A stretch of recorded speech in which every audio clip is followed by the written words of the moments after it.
ഇന്ന് ഏപ്രിൽ 22 വിശുദ്ധ സോത്തേർ മാർപ്പാപ്പയുടെ തിരുനാൾ. ഔദാര്യത്തിന്റെ പാപ്പ എന്ന് കോരിന്തിലെ മെത്രാനായിരുന്ന ഡയനീഷ്യസ് വിശേഷിപ്പിക്കുന്ന സോത്തേർ ഇറ്റലിയിലെ ഫോണ്ടിയിൽ ജാതനായി. സോത്തേർ എന്ന നാമത്തിന്റെ അർത്ഥം വിമോചകൻ എന്നാണ്. വിശുദ്ധ അനിസെത്തോസ് പാപ്പയുടെ പിൻഗാമിയാണ്. വിശുദ്ധ സോത്തേർ ഒരു പിതാവിന്റെ സ്നേഹത്തോടുകൂടി മധുരമായ പ്രഭാഷണങ്ങൾ ചെയ്ത് സർവരെയും അദ്ദേഹം ആശ്വസിപ്പിച്ചിരുന്നു. കഴിവുപോലെ എല്ലാവരെയും സഹായിച്ചുമിരുന്നു. കോറിന്തിലെ സഭയ്ക്ക് ചെയ്ത വമ്പിച്ച സഹായം വിശുദ്ധ ഡയനീഷ്യസ് ശ്ലാഘിച്ച് കാണുന്നുണ്ട്. മോന്താനൂസിന്റെ പാഷാണ്ഡതയെ അദ്ദേഹം എതിർത്തു.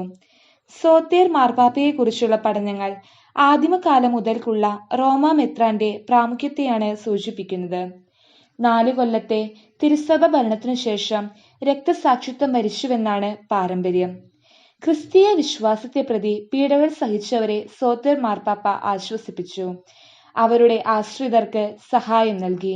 സ്നേഹം സഹിക്കുന്നു, സഹായിക്കുന്നു. വിശുദ്ധ സോത്തേറിന്റെ ജീവിതം നമുക്കും മാതൃകയായി തീരട്ടെ.